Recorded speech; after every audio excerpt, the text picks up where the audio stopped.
Comic Timing is a proud member of the Comics Podcast Network. Welcome to episode 15 of Comic Timing, a comics podcast devoted to the average comic book fan from the average comic book fan. Joining in as a rotating panel of guests and myself, Ian Levinstein, discuss whatever comes to mind, time after time, here on Comic Timing. This week, to commemorate our 15th episode, Comic Timing goes cosmic. That's right, Matt Summer and Matt Kramer stomp on by to discuss our first ever 22 pages, Annihilation #1. And remember, kids, it's written by Keith Giffen, because as stated by law, Keith Giffen must write every single major event except for Civil War. Here now, Comic Timing. Well, we made it, folks. It is episode 15 of Comic Timing, and I hope you guys enjoyed the previous episode, episode 14.5, the special edition on Civil War and the delays, and one of the folks who joined me for that is back today for more. The man from the land of beer, he is Matt S. Hey, hey, hey. Hey, hey, hey. What's going on, man? Not too much. You know, we've got two Matts from the land of beer here, so it's going to be a party. Exactly. And number 2 from Brewerland, he is Matthew Kramer. What's going on, Matthew? Oh, not much. Wow. So 2 Matts and an Ian and a pizza place today, so not too shabby. What we're going to be discussing today is the first ever 22 pages on Comic Timing, and that, of course, is Annihilation #1. And I'm going to give you the quick preview for Annihilation straight from Marvel's website, so if they get anything wrong, we can blame Marvel. Annihilation comes to the Marvel Universe. The individual Annihilation miniseries, Nova, Super-Skrull, Ronin, and Silver Surfer have all led to this as the Annihilation wave makes its way for universal domination and utter destruction in Annihilation #1. Mwahahaha.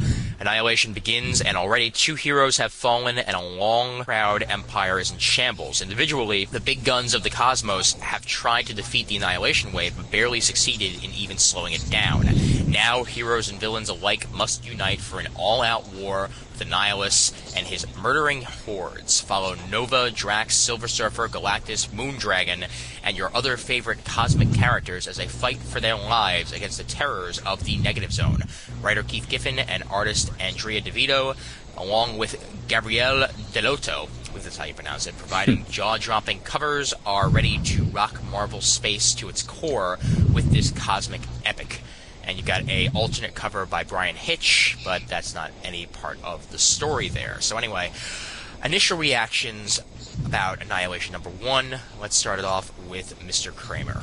I thought it was pretty good. It was a lot better than I had expected it to be because the prologue was pretty so-so, and a couple of the minis were just outright bad. So I didn't expect a lot going in, but I was pleasantly surprised at least. Well, were there any of the minis that you actually enjoyed, or was it just all crap?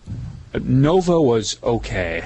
I didn't read all of Super-Skrull or Ronin, but Okay. Silver Surfer was just crap. Kramer, if you can go over those minis and tell us kind of what happened in those a little bit, because I only read the Annihilation #1, so I'm a little behind the times on the other miniseries. So I don't know if you can maybe summarize a little bit what happened in each of those different ones that you know of. Yeah, that's probably a good idea. The Silver Surfer one was where the Annihilus and the Annihilation Wave were hunting down the former Heralds of Galactus, and it was basically just a continuation of Keith Giffen's run on the Thanos series, and there were just a lot of continuity errors and a lot of things that didn't make any sense, but it was okay, and the end of it had Silver Surfer becoming Galactus Herald once again, so he'd get a power boost, and it just seemed completely out of character. Yeah. So what other, like, continuity gaffes and different things did you see in there? Airwalker was alive again. Yeah, that was the major pain in the ass there, because I remember him dying. Yeah, he's died about 3 different times. Is that part of being a herald, by the way, that you're able to come back to life about 4 or 5 times before somebody actually realizes you're dead? Yeah, that's probably about it. And Morg was there, and Morg had a body because he was destroyed by the ultimate nullifier, so he was completely vaporized. But He had a body, Okay. and Galactus was Galactus again after being turned back into a human.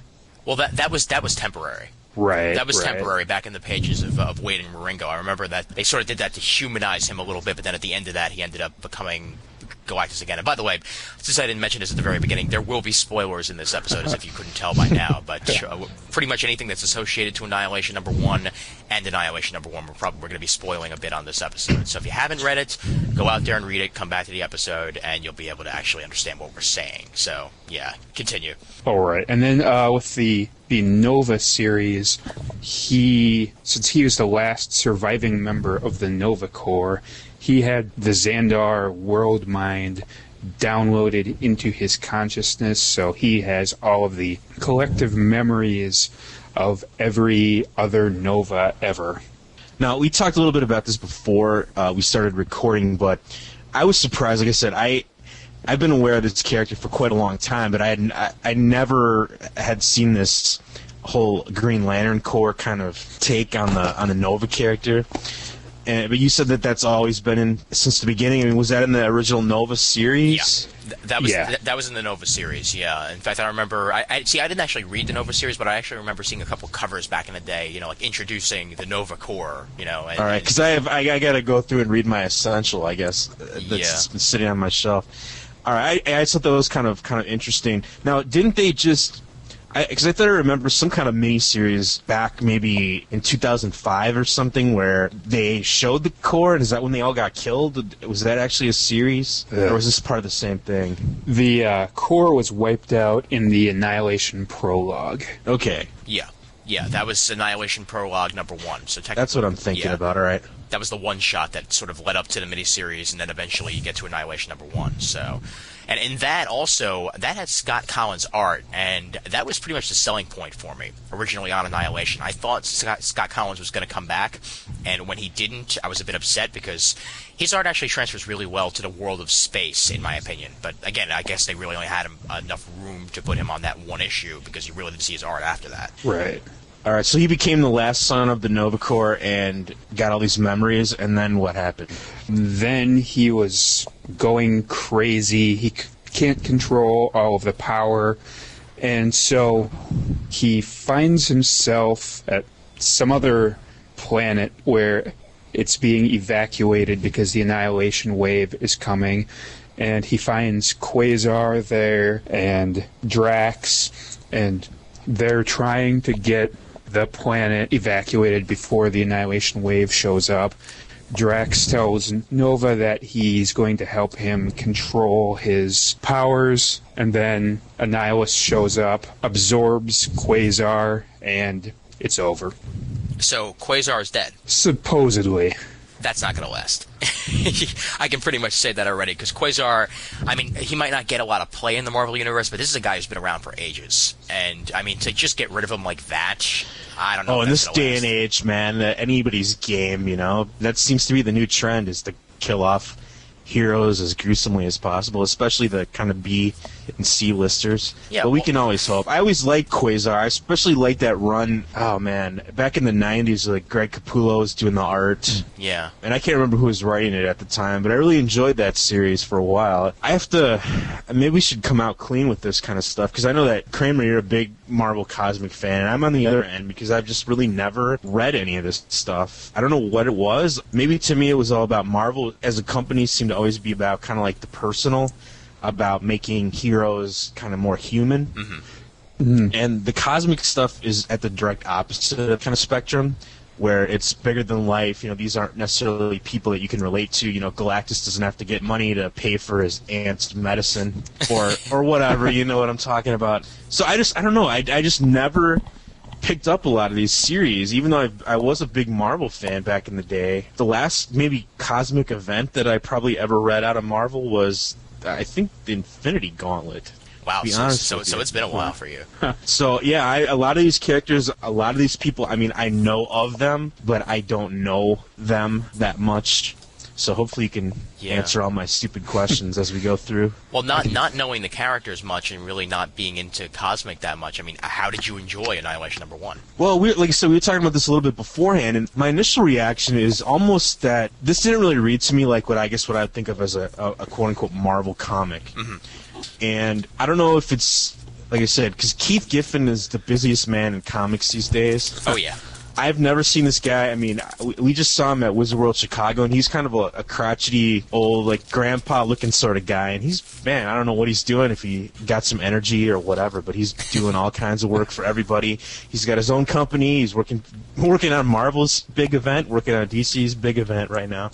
So it's kind of crazy, but maybe it's subliminal because it's Giffen, and I associate Giffen with DC, but Annihilation really read to me like a DC book. And I don't know if I can really put that into words what I mean by that. Maybe more along the lines of just kind of the storytelling style, the look, the page breakdowns. It reminded me sort of the original Crisis.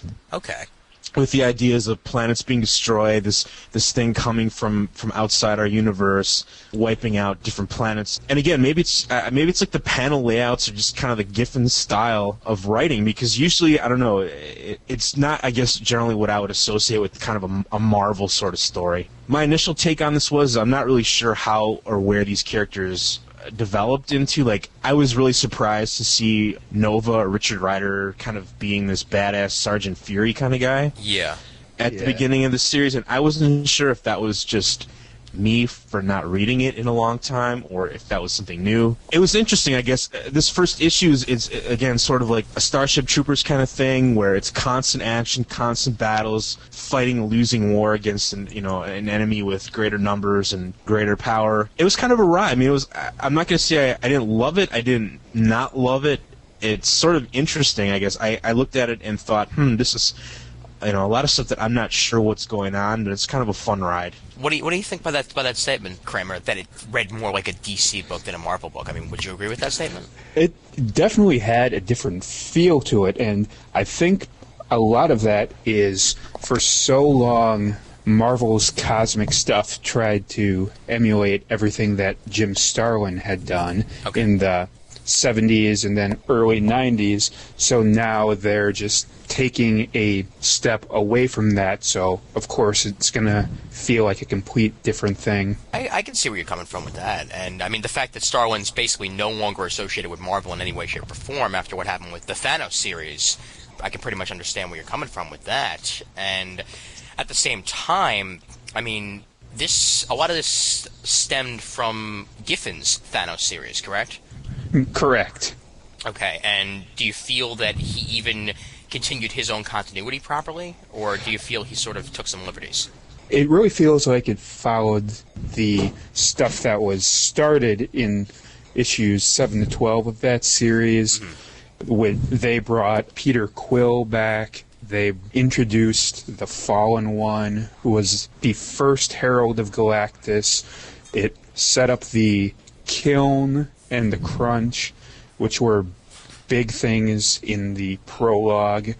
And it definitely feels like if you've read those 6 issues, you'll have a lot better feel for what's going on, especially in the Silver Surfer series. Yeah, just as an aside, I mean, I guess this reveals how dim I am, I guess, but I did not have any idea that was actually supposed to be Thanos until somebody called him by name. Yeah. Right. Well, he's got a completely different look to him. Yeah, he's not in his old purple and blue suit that I associate with the character. And what's the deal with the little fairy chick that's on his shoulder all the time? Skreet. She's from the old, I don't know if you remember, the old Lunatic series from Marvel in the mid-90s. She's a Chaos Mite, whatever that is. Man, I think that must have been when I stopped collecting comics for a while. I don't remember that at all. Yeah, she's basically just another Keith Giffen creation that hadn't been in use for about 10 years, so he decided to bring her back. So he basically just brought back everybody that he loves. Pretty much. Or people that he has created, at least. Did he create Star-Lord, or was that a character that was pre-existing? Star-Lord was from the 70s, from those old Marvel magazines. He'd basically just been used a few times here and there as one of the many Marvel Green Lantern ripoffs. Okay. And he basically hasn't been seen since about the 80s. Yeah, that was another question I had, because obviously I didn't know the name Peter Quill, and then in the book he makes sure to talk about, he used to be called Star-Lord, and I remember the name, but I had to go and do some Googling on this last night to figure out who this guy was. Has he had a lot of appearances outside of the 70s in different areas? Because I don't remember this guy really at all.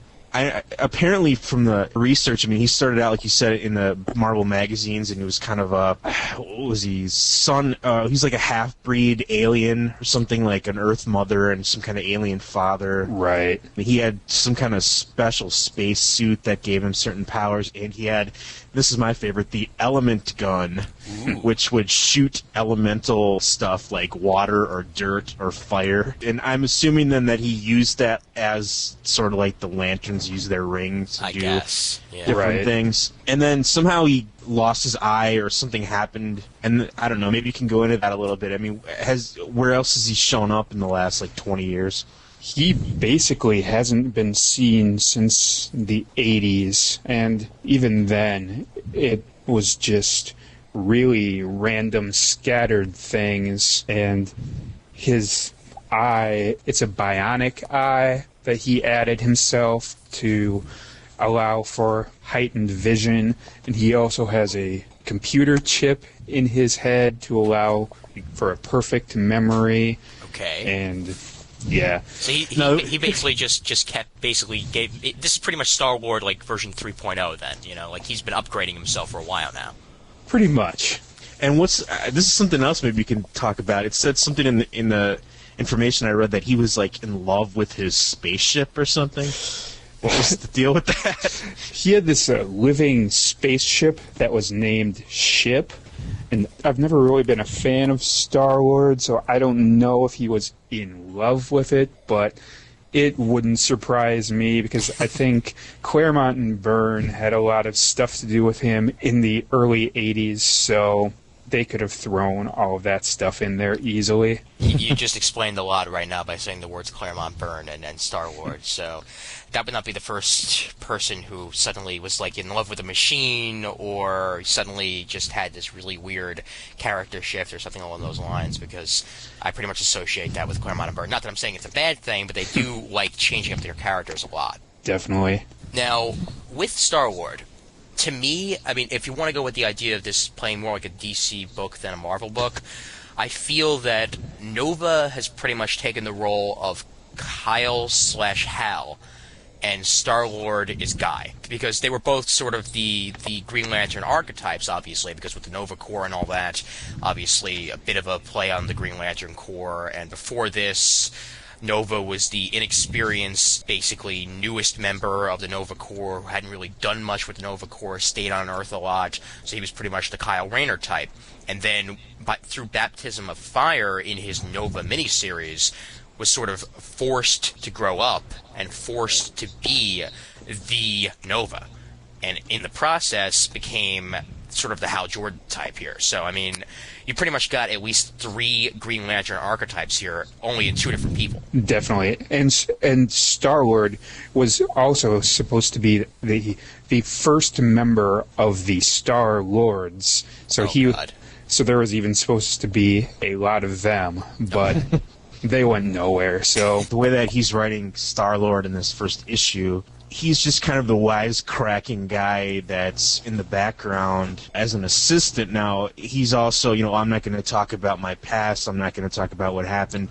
I'm assuming that he's going to come to more prominence maybe and start actually doing something as Star-Lord sometime in the next couple of issues. Yeah, well, he won't even allow himself to be called Star-Lord at this point, which is actually sort of interesting because that pretty much says that there was some sort of cataclysmic event possibly associated with Annihilation, possibly before that I'm thinking he might have very well caused. Right.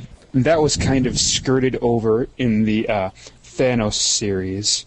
Okay. That the Fallen One is Galactus' first herald, and he was held in prison at the Kiln, which was destroyed in the Annihilation prologue. And every now and then, the Fallen One would escape and go after Galactus, and they'd have to send a bounty hunter after him. And one of these times, the bounty hunter to go after him was Star-Lord, and he somehow caused 350,000 deaths Oh my God. capturing him. And then when he brought the Fallen One back, he was imprisoned too. And that's basically all that they've said. I'm sure there are more details that they'll probably get into, but for now, that's all we know. And at the same time, you just added another Green Lantern archetype to it, so both of them are basically two Green Lanterns combined, because he's got the whole John Stewart complex of causing a major amount of deaths, and now he's going through the guilt. Definitely. So Man. this is the Green Lantern Corps for Marvel, basically. In some ways, I guess. I don't know. Like I said, for me, I don't know if we want to go back over this, or if we want to go over the plot a little bit more, or how we want to kind of approach this. We're going to get to everything, basically, so. Okay. It's sort of interesting. I don't know. A lot of these people, again, maybe before we get started, I'll ask Kramer, I'll pick your brain a couple more times with some of these characters. Now, what's the deal with this Runaways kind of character that's hanging around with Drax? She is from the Drax miniseries that was, of course, by Giffen. What a shock. And basically, Drax was a prisoner for some reason, and then their prison ship was taken over by Tybok and Lunatic, and it crashed in a town in Alaska, and then Drax was given to the girl by the Tybok, who's also the Power Scroll, and then she's basically just hanging around him now. Okay. All right, yeah. I was like, okay, this character doesn't seem to fit in this whole war zone area. I'm guessing that she's just being used sort of for comic relief, as she says something like, "I think that Kree guy must have molested me." At one point in the story, yes. Okay. Yeah, well, at the same time, there's always got to be at least one of those young, stereotypical characters in a Keith Giffen story, and she's basically just playing that part in this one. The younger type, at least. No, Right. yeah, I'd agree with that. Yeah, and I mean, not that I'm saying that. Well, okay, fine. Every single writer has their quirks. You know, every single writer has their, okay, I'm going to introduce this. Giffen is very much known for introducing the random girl into the storylines. And this is just a random girl here. But what do you think about this major change in Drax? I mean, obviously the last time we saw Drax was, well, Drax the Destroyer. And now he is very much not that Drax anymore. I mean, is he eventually going to become Drax the Destroyer again? Or do you feel this is sort of just a heroic turn for him? I'm not really too sure about what they've got going for him, and I'm not a big fan of this current incarnation. Okay. But then again, his old incarnation, the only purpose he had was to destroy Thanos. So either way, he doesn't have a lot of character to begin with. Do you feel he has more character this way than he originally did, or? Definitely. Okay. Definitely. Okay. Well, all right. Well, then you just gave him at least one positive, even if you're not too big of a fan of the incarnation of it. And how about with Ronan? I mean, obviously, Ronan the Accuser has also gone through many a character shift over the years, and now he seems to be exiled by his people. And he was one of the key members of the Kree-Skrull War once upon a time, and without the Skrull around, it all of a sudden sort of seems as if, well, the Kree have just sort of cast him to the side, and, you know, that's it with Ronan. We're going to ignore him, except for the soldiers themselves, who seem to still want to take orders from him.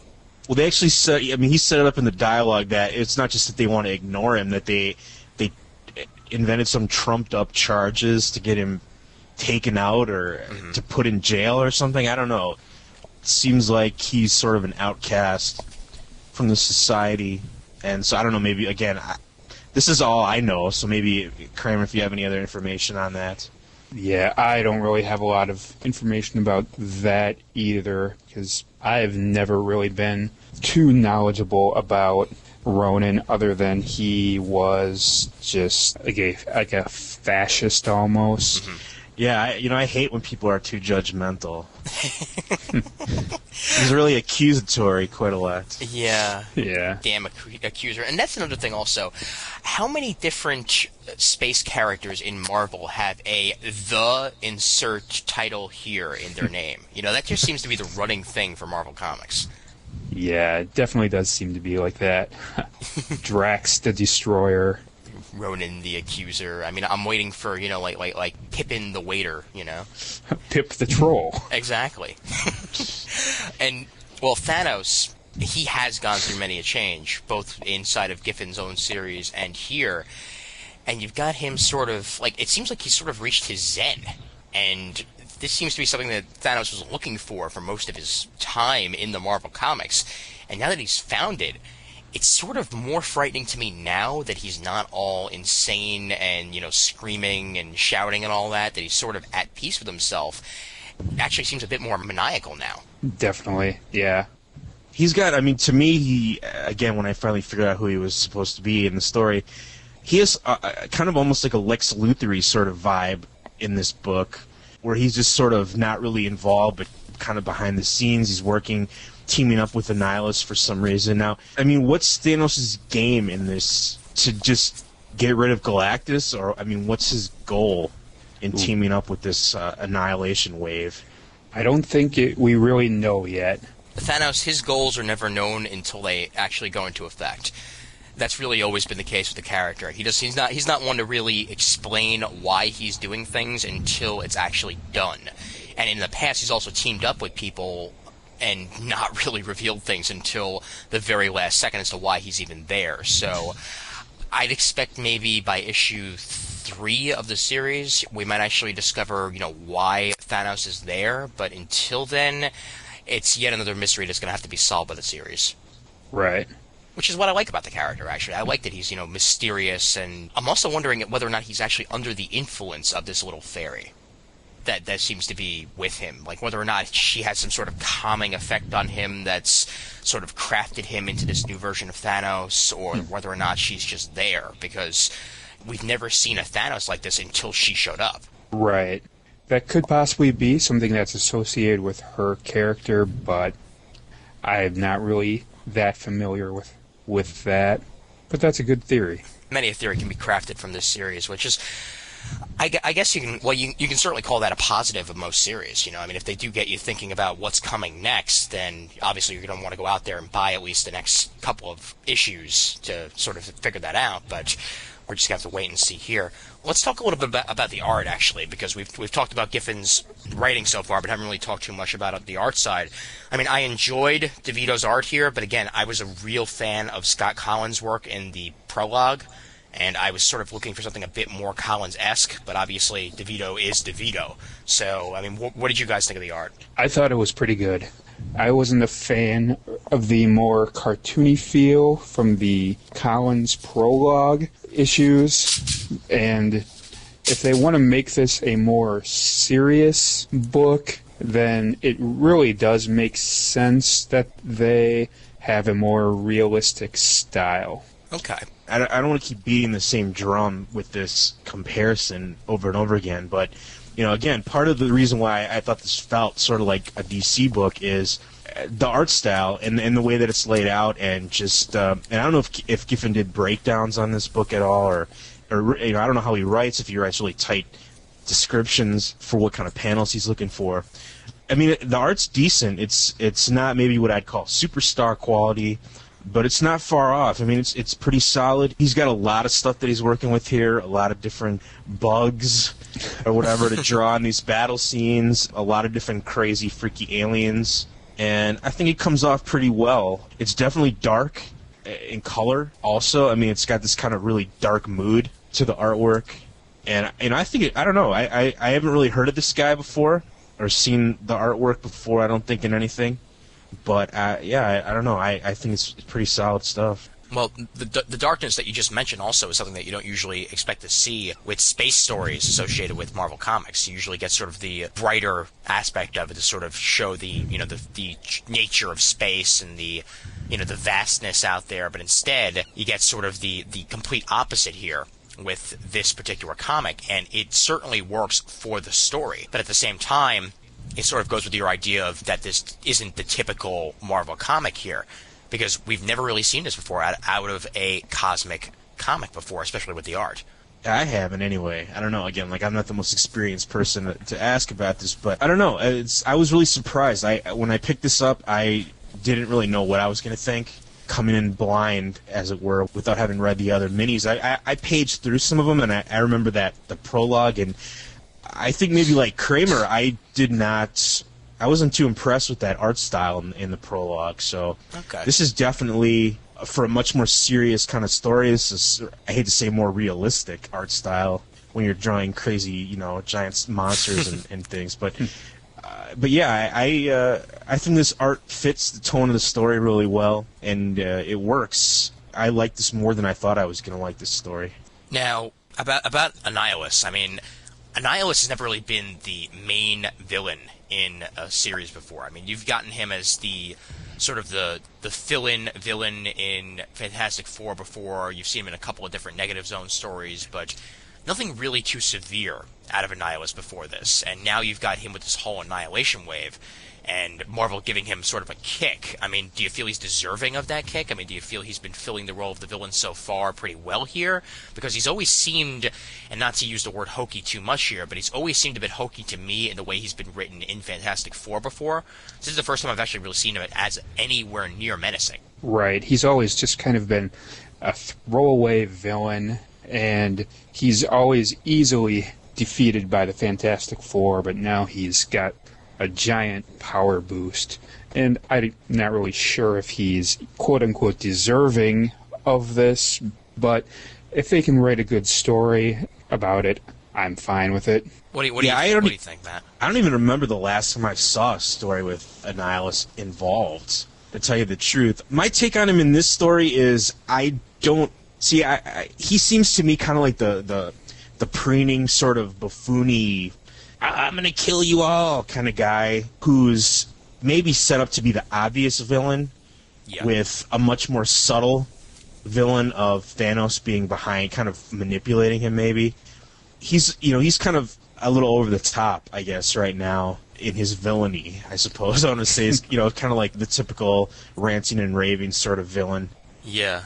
Well, with lines like, intolerable, Extrepia fallen at the hands of heralds I have ordered terminated, and a litany of excuses, and exactly. things along those lines. I was looking just at that page, too, right now. Yeah.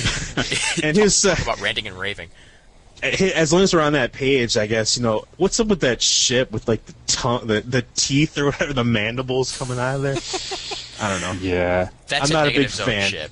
That's a Negative Zone ship, because not a big fan of that kind things of like stuff. that before. Yeah, I guess to be in the Negative Zone, you got to have 2 razors on top of you. I don't know, but well, your ships have to look like yourself. I guess you have to look like a bug. It'd be funny if the human ships look like a big human or something that floats. Exactly. Yeah, you never really see that unless it's like a giant like Zord or something like that. Not many human ships, but every single character always seems to have a ship with either their emblem on it or the head of themselves on it. It's like that was one of the things menacing. I thought was that was one of the things I thought was really corny about the Nova Corps. They were all flying around in these like Nova helmet spaceships. But that's really kind of beside the point. I mean, I think the art style in this it's drawn detailed enough where it doesn't necessarily look totally ridiculous. Yeah. So I think it pulls it off pretty well. I'm a little like, maybe you guys can school me on this because again I'm not that knowledgeable about these characters, but I mean, aside from being the ruler of the Negative Zone or whatever, I mean, what is Annihilus's, what's his thing? What does he do? Does he have special powers or special abilities other than ranting and raving, or what's his deal?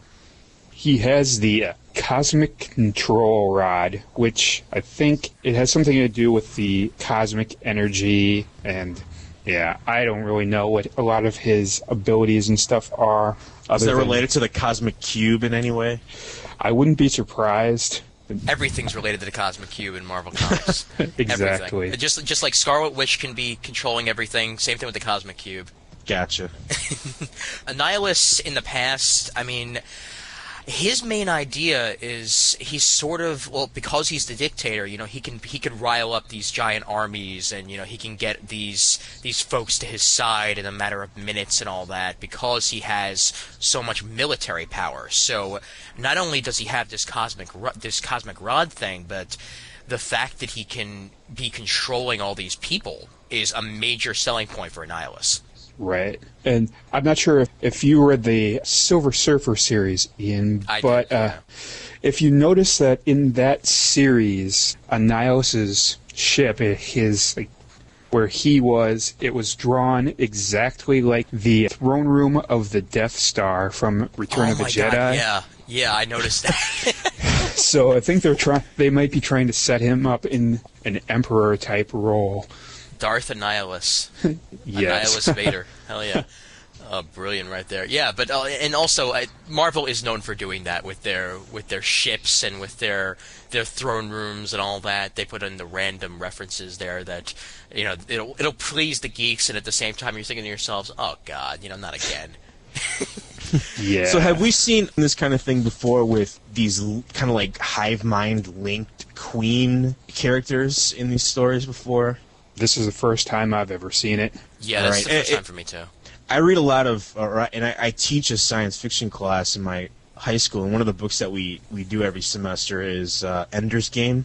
Okay. I don't know if any of you guys have ever read that book by Orson Scott Card, but it struck me it's very similarly set up, where there's a invasion of aliens, insectoid kind of aliens, with individual queens that control all the individual soldiers, and that came to my mind as I was reading through the story. Not necessarily that it's a ripoff or anything, but I just, I haven't really seen this before, and so I wasn't sure if this is something new or if it's an old hat. Because they all have kind of like corny Kirby-esque sort of names. Yeah. Like Experia and Extermina and all these weird kind of things like that. So, I thought maybe they'd been around for a while.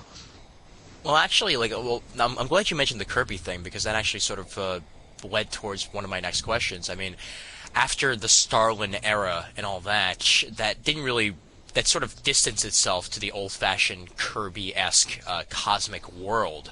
I mean, do you feel Marvel's trying to get back to their roots here with Annihilation and all that, trying to make the space world similar to the sort of thing that Kirby set up back in the day? It probably could definitely be used as that, but yeah, I wouldn't be surprised.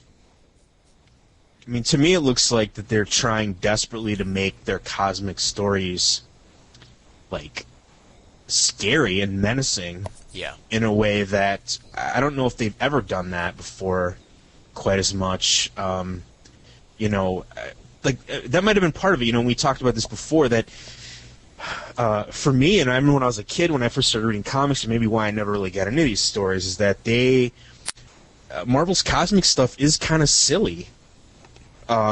These, big gigantic guys and, these different guys like so-and-so, the so-and-so. It's kind of hard to take them seriously, and I think this series, at least from this first issue, it seems like what they're trying to do is say, this is deadly serious. All these guys are, really, you shouldn't really laugh at these characters anymore. They're not silly. They're really badass. Well, it's certainly necessary to make your characters feel badass as opposed to laughable, because unless you're making a parody book, then it's really hard to take anybody seriously when they're doing absolutely nothing worth the menacing nature of their character. Right. I don't mean to just say that they're laughable as an insult. Or No. They're kind of yeah. A lot of the stuff, again, like a lot of the Kirby cosmic stuff is, in today's eyes, in 2006, it doesn't seem, what we're doing right now in the comic industry, dark sells. And so I think that we're seeing here an intentional darkening of these cosmic characters. Yeah. Yeah. Now, with the whole thing about the heralds, obviously that's one of the driving factors here. I mean, is he using the heralds? I mean, is Annihilus using the heralds to sort of fuel his attack, or do you feel there's some sort of extra secret method to trying to get the power of Galactus on his side here? From what it looked like in the Silver Surfer miniseries, is that he's trying to discover the biological aspect of the cosmic power, so he's probably trying to create an army of heralds that would fight for him. Okay. I don't know if maybe I'm not reading that miniseries. Maybe I missed that because in the first issue here, really all we see that he is demanding that they be captured alive for some reason. I think that's Thanos that's asking for them to be captured. Is that correct? Okay, so he's from his dialogue when he's talking to Annihilus, it seems like he's doing some kind of experiment. Your quest is that I discover the biological application of cosmic power, whatever that really means. And so it looks like he's trying to capture these guys for Thanos' whatever he's up to. Now, Firelord basically in this book, I don't know. We are meant to assume that he destroyed or killed this queen, and then he gets kind of wiped out and goes into some state of, suspended animation or what have you. And the other heralds, I don't know. They're flighting around doing some stuff in space, but we don't get too much on them in this issue. So I'm not sure what that is going towards or what they're trying to do with it. It's just, Thanos apparently decides that he's got enough information and they don't need the heralds anymore. And Annihilus changes his mind. It's this open season on all those guys. So, I mean, do you think the heralds are going to make it out of here alive? I mean, is this sort of a way to thin the roots, as it were, for the heralds? I mean, because there's 80,000 different heralds running around in the Marvel comics. Galactus has a new herald every time he sneezes. And back in the day, it was pretty much Silver Surfer or bust. And then he eventually started getting more heralds. They'd have a fight, and they'd break up for a while, and then get back together. It's like one giant cosmic relationship here. Do you feel that they're trying to return the Silver Surfer to the prominence he once had as one of the only heralds around in the Marvel U? Yeah, I can see that, because from all of the heralds that are currently around, out of all the heralds that Galactus has ever had, the only one that's the only ones that are dead are Nova and Morg. And you'd think with someone with Galactus' level of powers, he wouldn't just leave all of these people who have betrayed him to fly around and cause him trouble in the future. Because it's been shown that he can take away the power also. So, yeah. It seems like they're trying to thin the herd a little. And also, I hate to be a conspiracy sort of theorist guy, but remember that coming up fairly soon, we're going to have the second Fantastic Four film, which is going to star the Silver Surfer. Mm-hmm. So, again, whether that's just a coincidence that they're putting him back with Galactus and trying to get that aligned with the film, I don't know if that's the case or not, but that probably does have something to do with it anyway. Yeah, definitely. I'd say so. I would certainly I would not be surprised at all, now that I think about it, if this is one of the reasons why they're doing that, because, well, quite frankly, if you're going to have Silver Surfer as a herald of Galactus in the movie, well, what better way to make it feel as if this is important if you made him a herald of Galactus in the books again? One of the things, again, we talked about this a little bit before we started the show. Kramer, can you go over this a little bit? Because I was confused that we have the Silver Surfer in this story and in the mini, and yet he's also one of the little gladiator guys on the Planet Hulk storyline right now. So how does that fit into the continuity?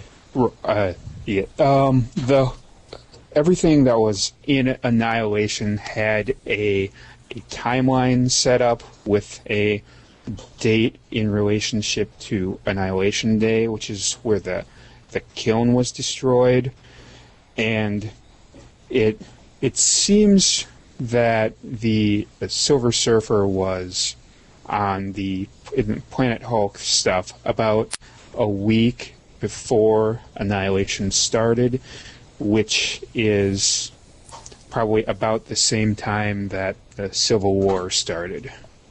Okay.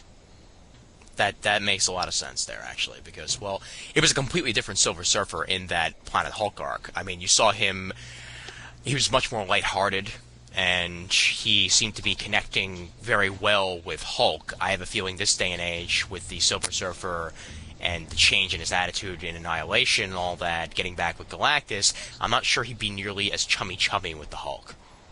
Yeah, definitely.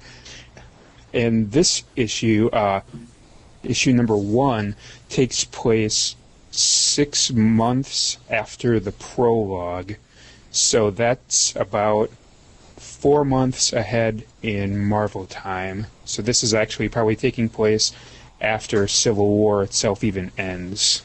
Okay.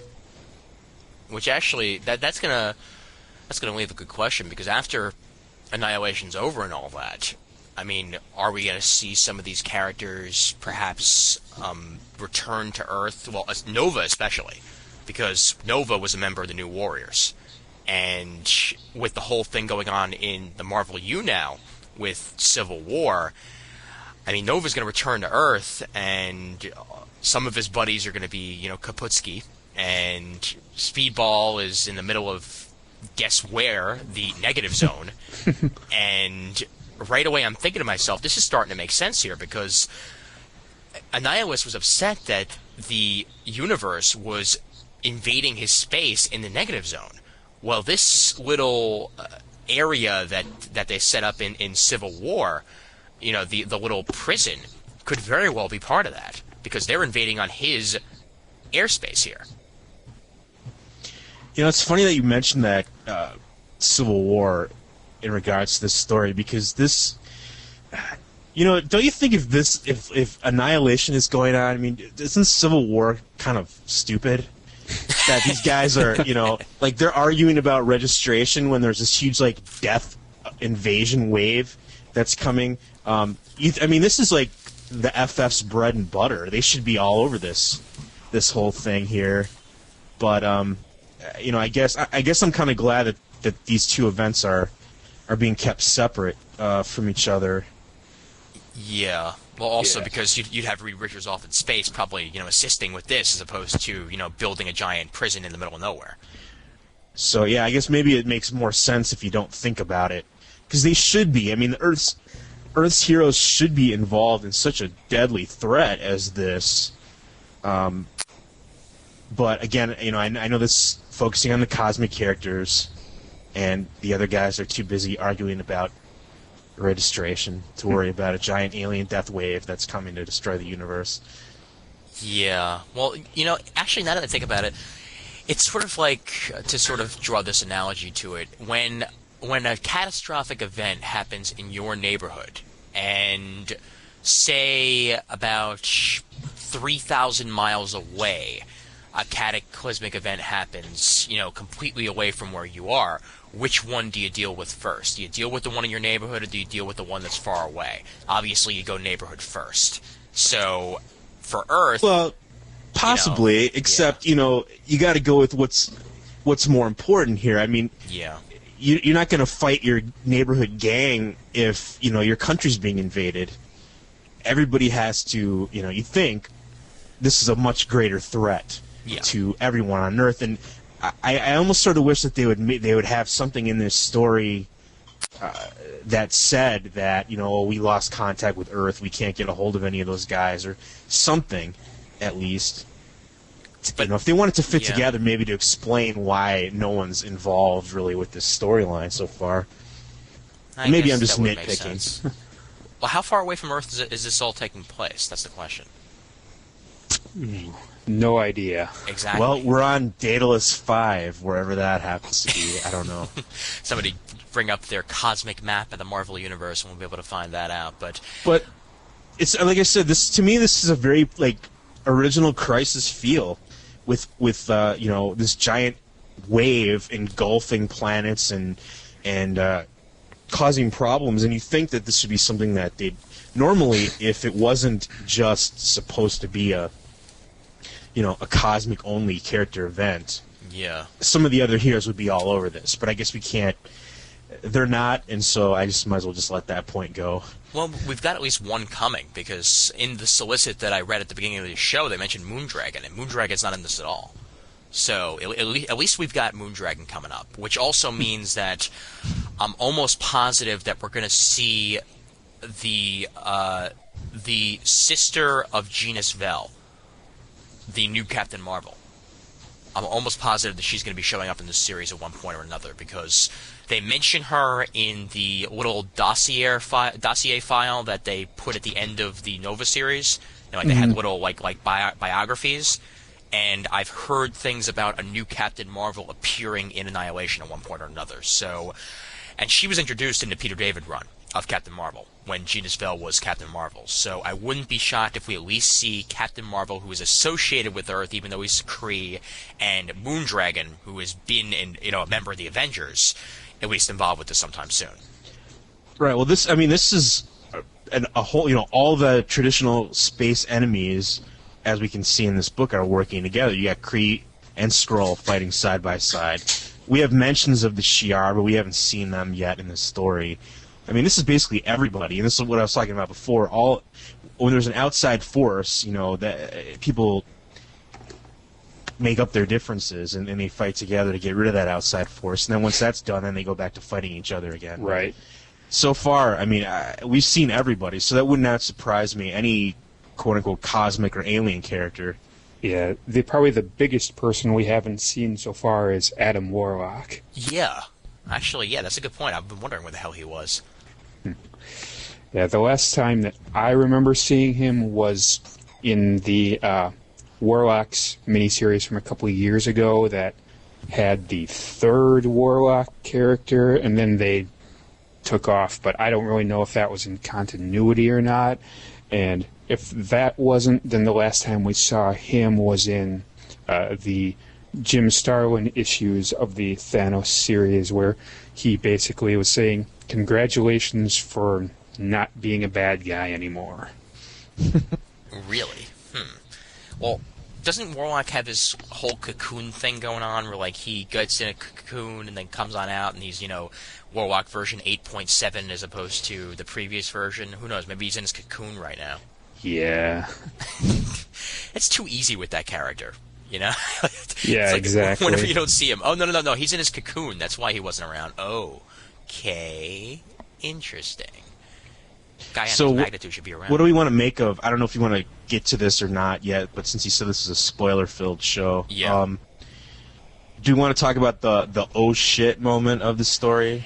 Let's go with the oh shit moment. Yeah, we're getting close to about an hour here anyway. So yeah, let's get to the oh shit moment. But before we do that,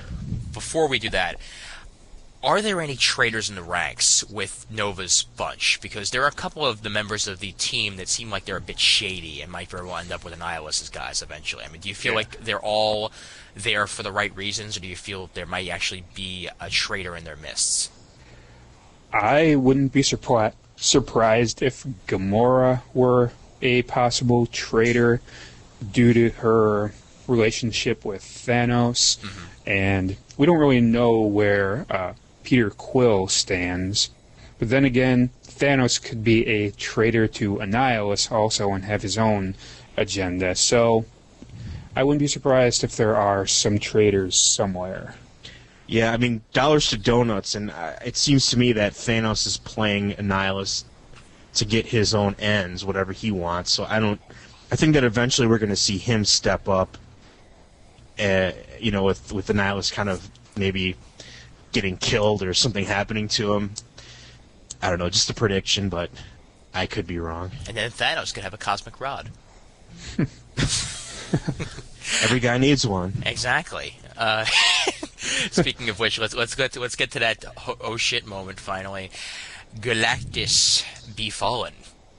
Now, how many times now is this? This is about number 7 or 8 where Galactus has ended up quote-unquote getting killed and come back. I mean, it happened in the pages of Fantastic Four a couple times. It happened in the pages of the Silver Surfer book a couple times. Even the Silver Surfer ended up dead once upon a time, and now it looks like he might be fallen here. But obviously that's not the case. And do you think this is the last we've seen from Galactus? I highly doubt that.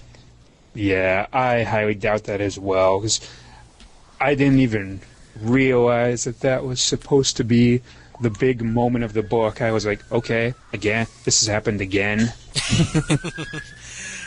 Well, I say that sort of in quotes. It seems like that they were intending this to be the big moment in the story, and maybe that's just the fault of comics in general, that we're so used to people getting messed up and coming back. But we have these two, and I don't know what the name for these people are, but we have this Ancient One, Aegis, and Tenebris of the Darkness.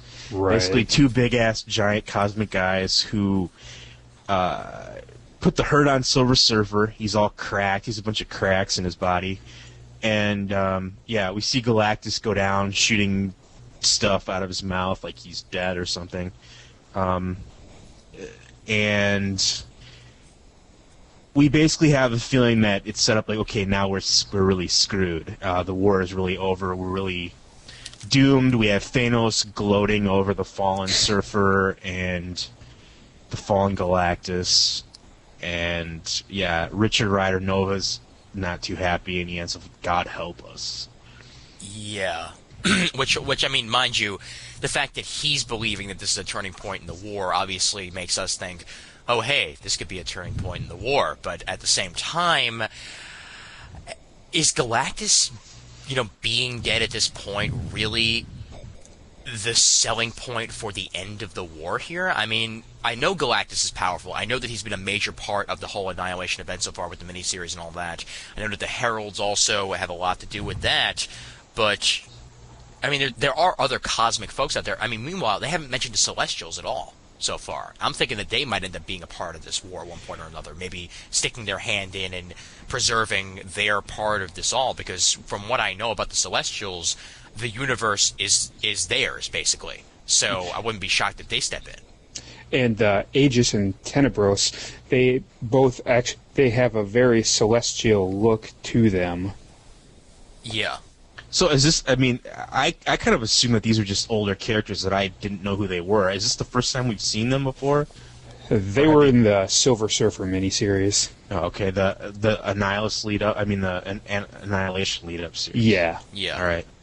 Yeah, before then, I'm not sure if they were actually around, but yeah, like Kramer said, I looked at these. Yeah, they seem like celestially looking kind of guys. I just assumed that they had some older characters that I hadn't really seen or heard of before.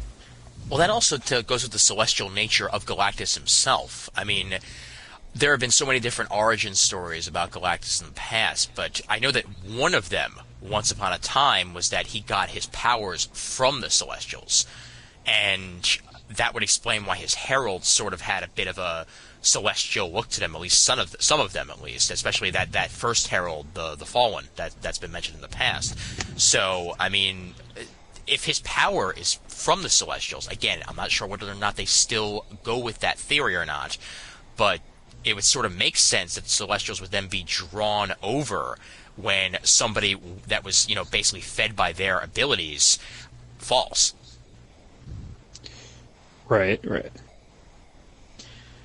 So I don't know. Obviously, we're meant to think that this falling, this end of the first issue is some bad mojo. We see those two Ancient Ones standing there with huge ass horde of ships and invasion forces in the background.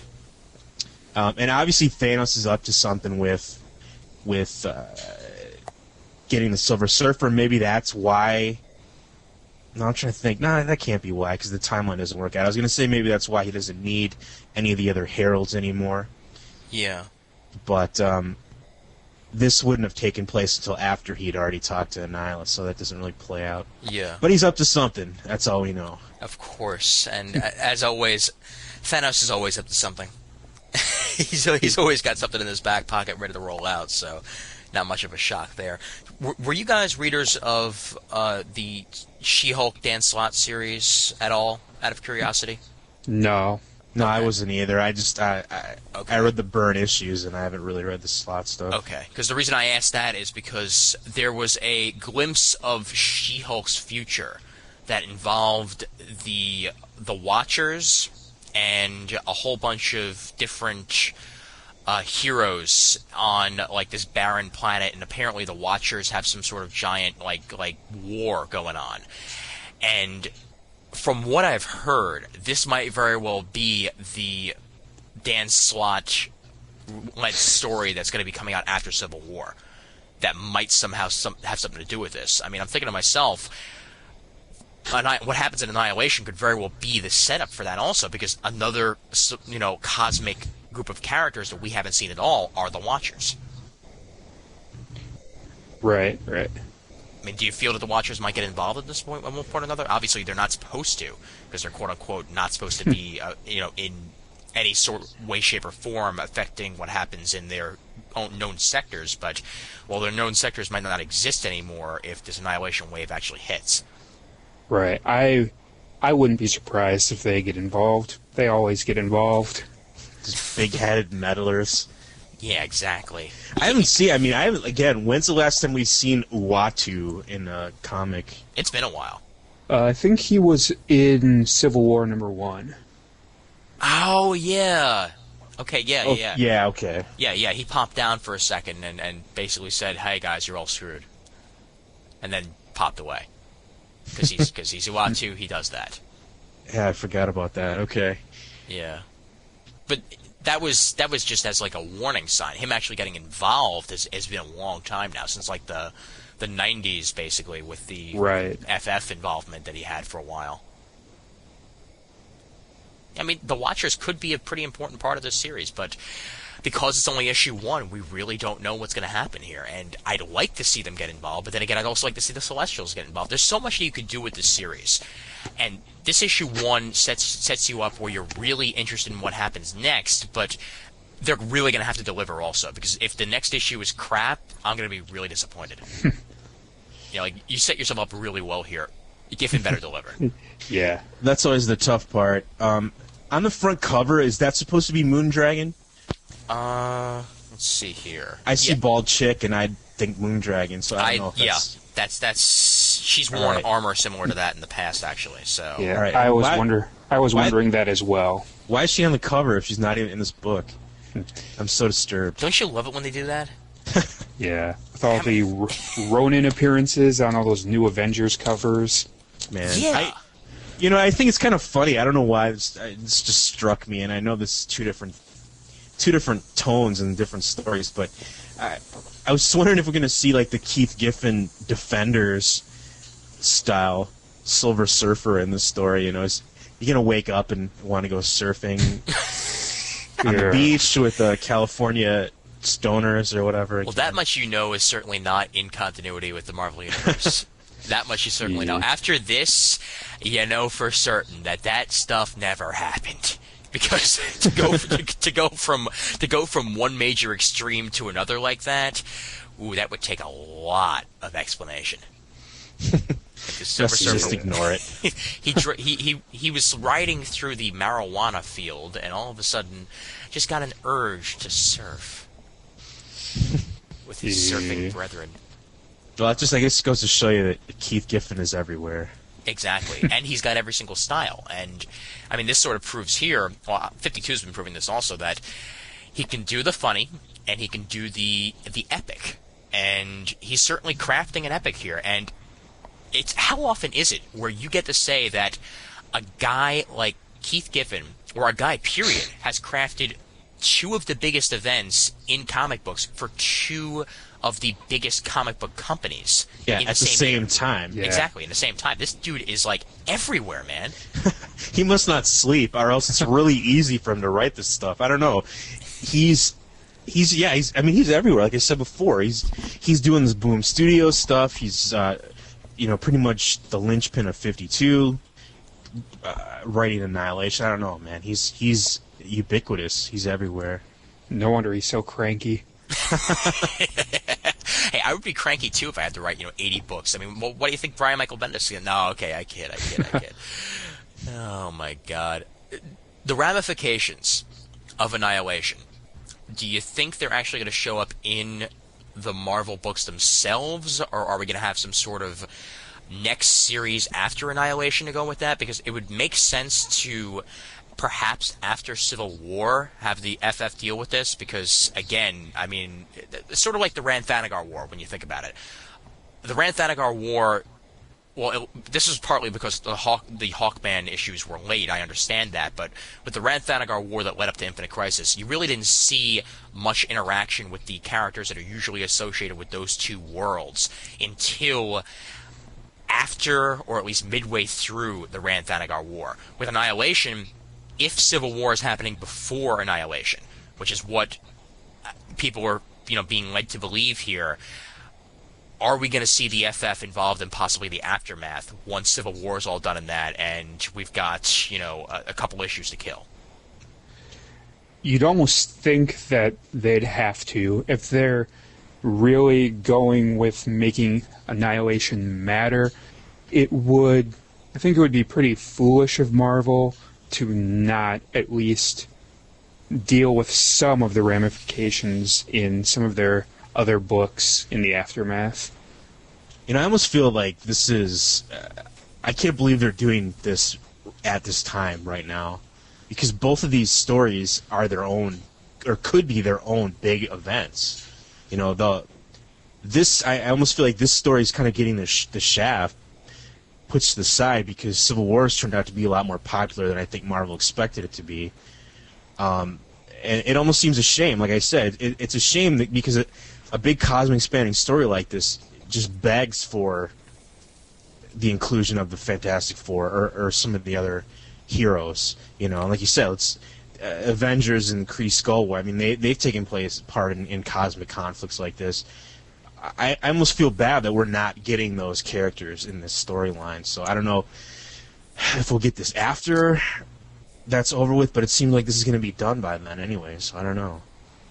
Well, I hate to say it, but this actually ties a little bit into what we talked about on episode 14.5. The fact that Civil War was a last-minute decision. It's very well possible that event that they had planned before they planned Civil War might have very well tied into Annihilation. At the last second, they decided, this sounds really awesome, let's go with this instead. We don't know. We will never know.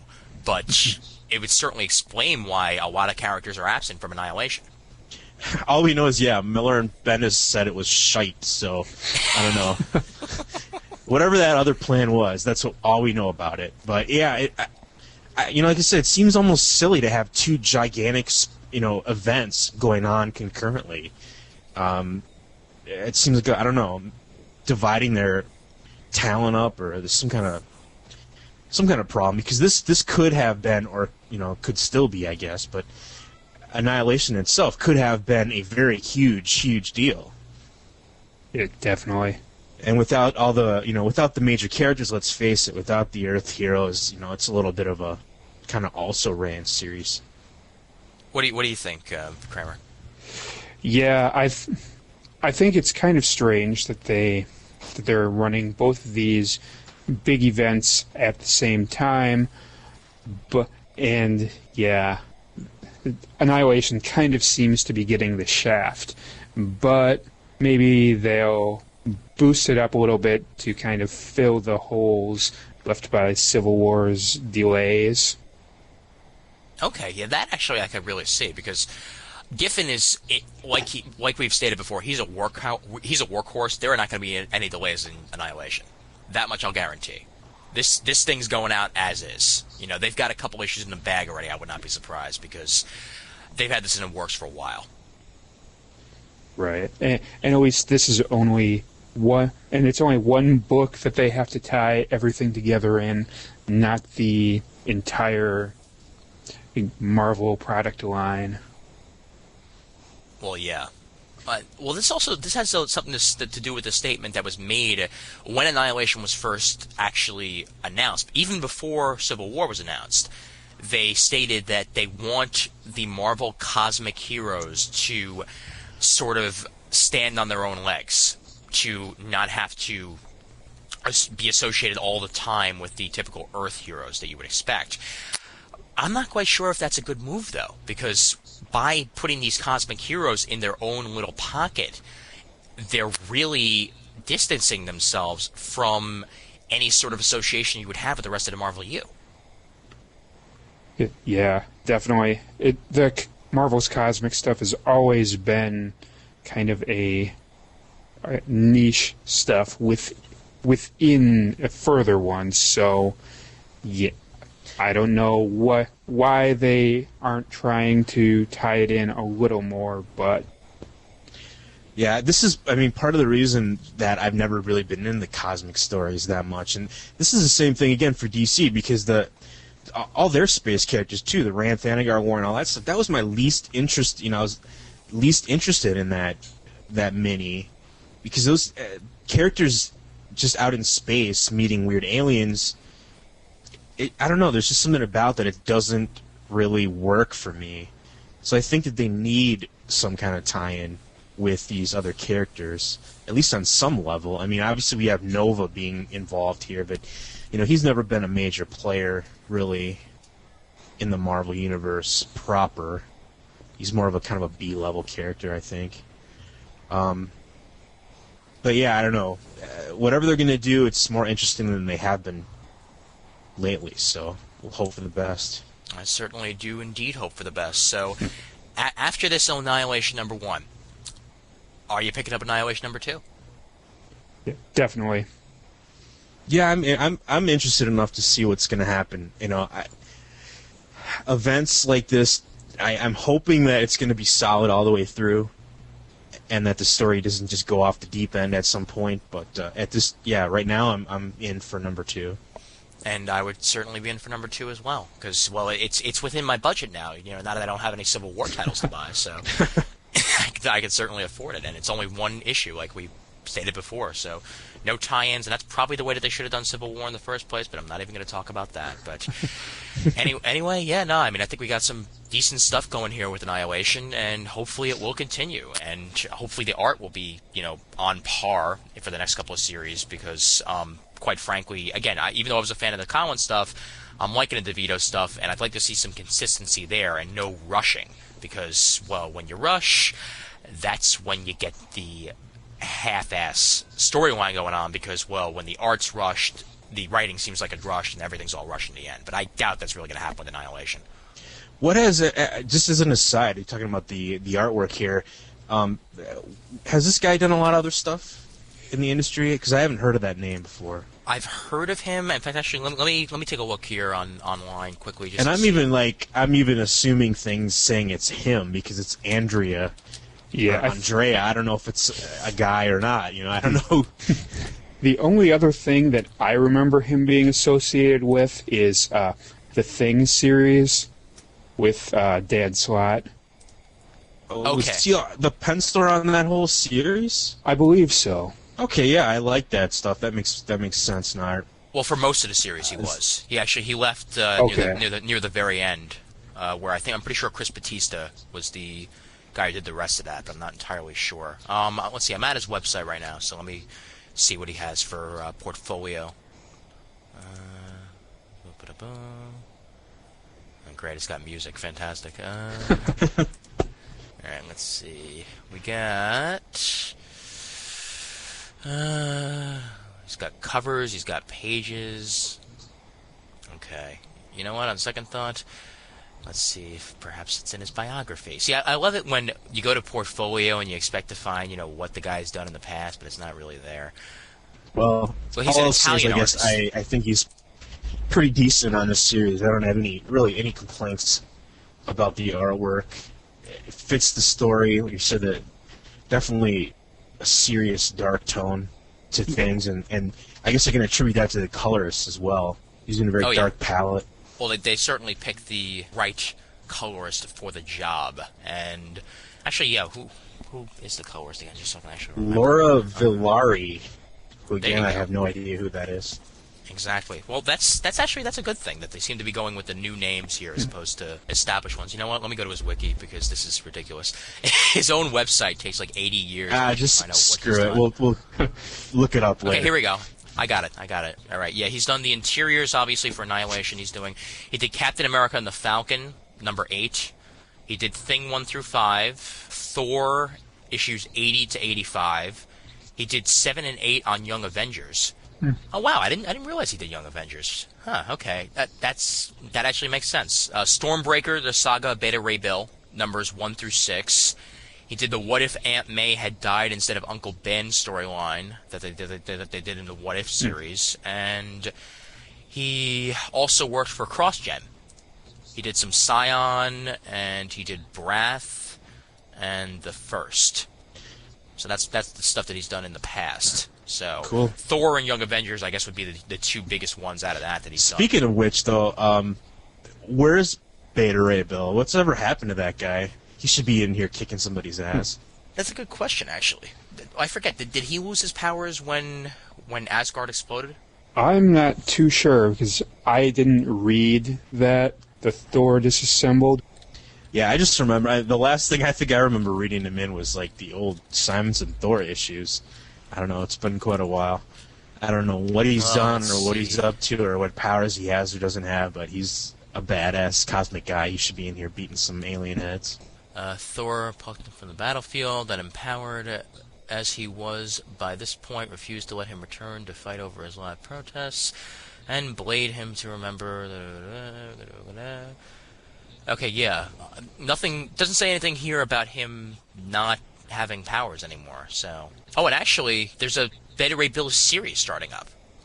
Well, Michael Avon Oeming. In December 2006, there's going to be a Beta Ray Bill series starting up. So, hey, that works for me. Well, at least we'll see him in the. they better get him in this Annihilation. That's all I gotta say. I hope so. I certainly do. Yeah. All right. Well, I think that's pretty much going to wrap it up here for this particular episode. I think we basically talked about it enough here, and I'm glad to see that we actually enjoyed it. And in the future, hey, I mean, who knows with this? We'll be announcing a next 22 pages in the next couple of weeks. I'm going to discuss it with a couple of buddies and see whether or not we want to do one particular thing or another. But as soon as we do know what we're going to do, we'll make sure to let you know on that. But nevertheless, first of all, Matt Kramer, thank you for joining us. You're welcome. Indeed, for the first time, and probably not the last, so, as you definitely did a good job here. And Matt S., otherwise known as Matt number 2, thank you again for joining us. Never number 2, man. Okay, fine. You're number 1.1. How about that? Well. I'm my own separate person, but hey, what the hell?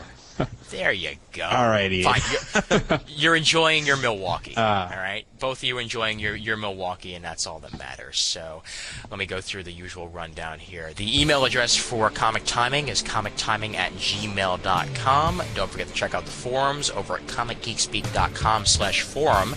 And I want to graciously thank Comic Geek Speak for hosting the forums for us.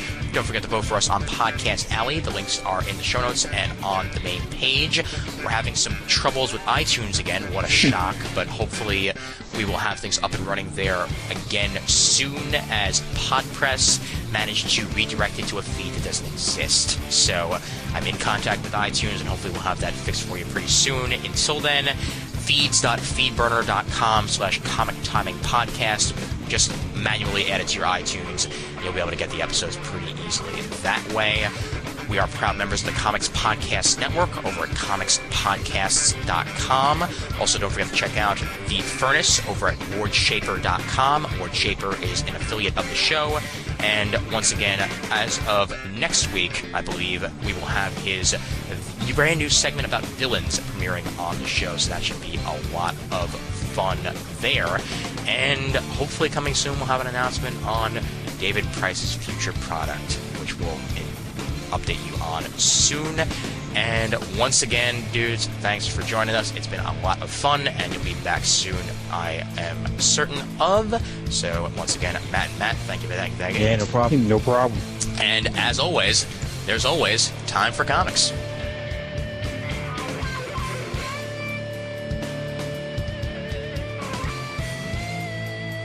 Who's this, what's her futz? What is it? But see, What's Her Futz was in an issue of Howard the Duck. He's Sleepo Gamera. Yeah. That was a giant space turtle. I haven't seen this. Who is this? Gamora? Is that? I don't know. Where does she come from? She is from the old Starlin Warlock stuff, the Magus and all of that, the United Church of Universal Truth, or Scientologists. Yeah. Yeah, she's basically like Thanos' foster daughter. Ah. He raised her to distract Warlock enough so he could take over the universe. Okay. Yeah. Distract as in, randomly have sex with her. Yeah. Of course. Because that's what distraction in comic books is what it's all about, man. Hell yeah.